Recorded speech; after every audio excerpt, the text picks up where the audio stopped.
how did you get to empathy then? And why is empathy the soapbox when it comes to your mission, right? Because your mission today in both your books and also in the way you come across in your speak is, hey, I'm here with you right now. I'm feeling and I'm in your actions.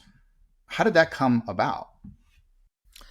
So part of it was my early experiences doing the side-by-sides. And so whether it was the contact center or my early work as an engineer, really like when I had done the work at Hughes Electronics and we were losing all the employees, especially the digital signal processing engineers, when I said, and then I was given this mandate to go hire 1,000 engineers because our contracts were in trouble. And I said, well, do we know why people are leaving? Did we ask them? And they're like, well, no. And I said, well, I think we're skipping over a step to truly understand why, right? And if we could fix, like, great, I'll figure out how do we hire a bunch of people. But I think they're just going to leave once they get in the job and they have the experience of whatever it is that's causing people to leave, it's going to happen again. And so I think Einstein was the one that said, keep doing things the same way and then expecting something different is the definition of insanity. So my training as an engineer was to always go and look for root causes. And so what I found was that if we don't solve the root cause, we're just going to have the same thing. And so what I found was the high attrition that we had in the engineering world was a lot of it had to do with not feeling seen or heard, no career path, a lot of not invented here, psychological lack of psychological safety, afraid to raise your hand because you were suggesting something that was out of status quo,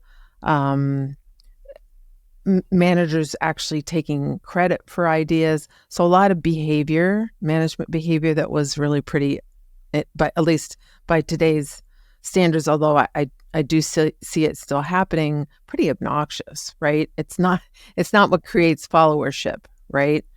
And so what I found was the very similar aspects of what you have with respect to employees in any situation was very similar to what when I sat down with contact center agents or team leaders or even the people running the contact center, was that how they felt and what they knew and the perspective that they were bringing of the customer. I mean, just listening to their comments, just listening to some of the calls and the things that customers would say or write, whether it was text or chat or email, the things that customers would say back it was really invaluable feedback, right? Because those people are your canary in the coal mine.